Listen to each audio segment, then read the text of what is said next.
પશ્ચિમ એશિયામાં ઈરાન અને અમેરિકા વચ્ચે ફરી એકવાર તણાવ ચરમસીમાએ પહોંચી ગયો છે. તો બીજી તરફ ઈરાનના પૂર્વ સુપ્રીમ લીડર આયતોલા અલી ખામેનીની અંતિમ યાત્રા ચાલુ છે અને તેમનો પાર્થિવ દેહ આજે ઈરાનના કોમ શહેરમાં પહોંચ્યો છે. અમેરિકાના પ્રમુખ ડોનાલ્ડ ટ્રમ્પે હવે ઈરાનને ધમકી આપી છે કે અમે કરારો કરીશું અથવા તો કામ પૂરું કરી દઈશું. આ તરફ ઈરાને પણ ચીમકી ઉચ્ચારી છે કે જો અમેરિકાની ધમકીઓ ચાલુ રહેશે તો વાર્તાલાપ ચાલુ જ નહીં થાય. તો આવો જાણીએ સમાચાર વિસ્તારથી. નમસ્કાર, જમાવટ સાથે હું છું પાર્થ.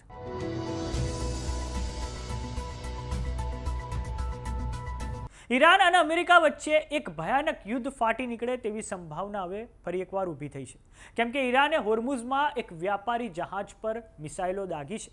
સોમવારે રાત્રે ઈરાનની સેનાએ હોર્મુઝથી પસાર થવાવાળા કાર્ગો શિપ પર 2 મિસાઇલો દાગી છે.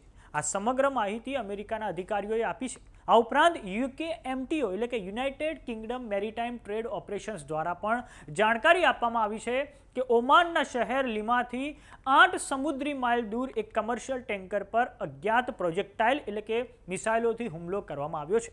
ઈરાનની સેનાના હુમલાથી કાર્ગો શિપ પર આગ ફાટી નીકળી હતી. આ ટેન્કર દક્ષિણ દિશામાં જઈ રહ્યું હતું. હવે દર્શક મિત્રો, આપણે નકશાની મદદથી સમજીએ કે આ હુમલો ખરેખર ક્યાં થયો હતો. તો હાલમાં તમે પશ્ચિમ એશિયાનો મેપ જોઈ રહ્યા છો.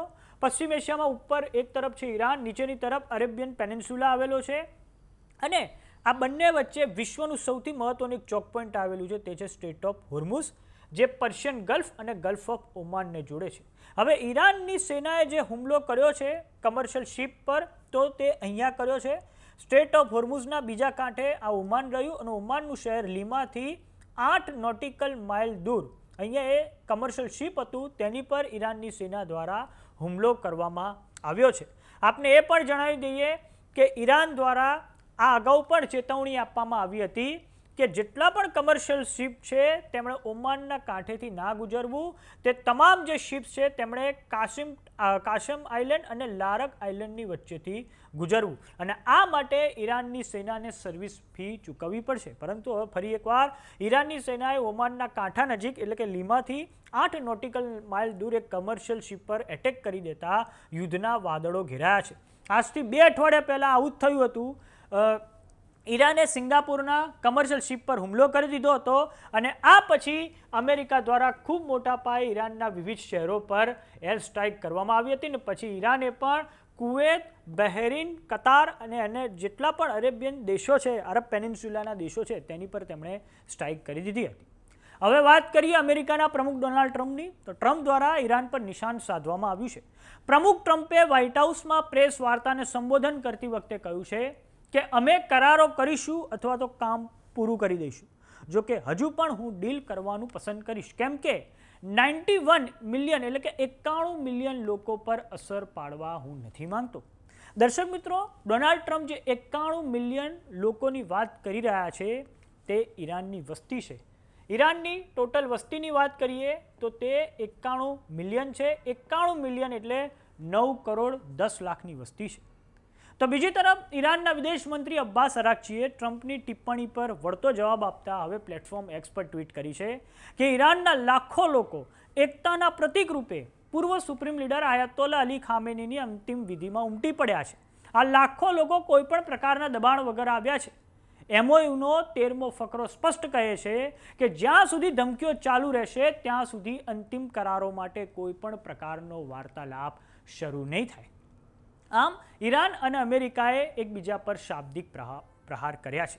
હવે દર્શક મિત્રો, આપને એ પણ જણાવી દઈએ કે ઈરાન અને અમેરિકા વચ્ચે જે એમઓયુ થયા છે તેમાં 60 દિવસનો એક ગેપ રાખવામાં આવ્યો છે અને આ 60 દિવસની અંદર એક ઇન્ટરિમ ડીલ પર બંને દેશોએ પહોંચવાનું છે. પરંતુ જે રીતે હાલમાં એસ્કેલેશન વધી રહ્યું છે તે જોતાં લાગી રહ્યું છે કે એક ઇન્ટરિમ ડીલ પર પણ પહોંચવું હાલમાં તો ખૂબ અશક્ય છે.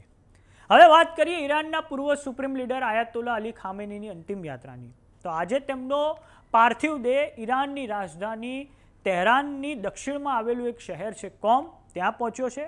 મશહદમાં દફન વિધિ પહેલાં તેમનો મૃતદેહ નજફ અને કરબલામાં પણ લઈ જવાશે. આપને જણાવી દઈએ કે નજફ અને કરબલા એ ઈરાકમાં આવેલા છે અને શિયા મુસલમાનો માટે આ ખૂબ ધાર્મિક દ્રષ્ટિએ ખૂબ મહત્વના સ્થળ છે. અને પૂર્વ સુપ્રીમ લીડર આયતોલા અલી ખામેની છે, તેમનો મૃતદેહ મશહદમાં દફનવિધિ પૂરી કર્યા પહેલાં નજફ અને કરબલામાં પણ લઈ જવામાં આવશે.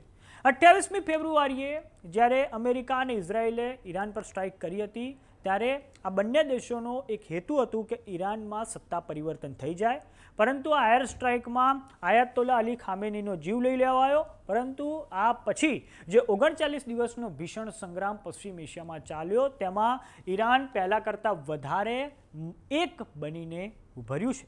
તો જોવાનું એ રહે છે કે હવે આવનારા સમયમાં જે ઈરાન અને અમેરિકા વચ્ચે કોઈપણ પ્રકારના કરારો થાય છે કે કેમ.